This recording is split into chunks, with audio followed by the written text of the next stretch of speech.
So yes, the West Indies have done the unthinkable. They beat England in a test series and then finally turn the corner.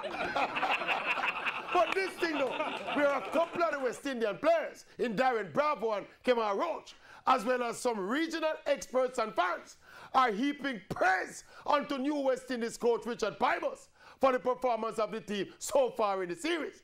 What errant and ignorant nonsense! Pybus took charge of the team about 2 weeks before the first test, and there is no way this man or any other man or woman for that matter could make any major technical, tactical or practical adjustments that could have this kind of revolutionary effect on a cricket team after 2 weeks. To turn them from winners to the appearance of world beaters, it no works so in a cricket. This display against England is obviously the manifestation of work put in over several months and years.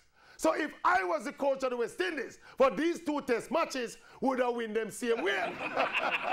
And if the West Indies had lost these 2 test matches badly, would it be Richard Pybus' fault? Listen man, West Indies played some brilliant cricket over the 2 test matches, but there were 3 major factors why the West Indies won the series. 1, England is overrated.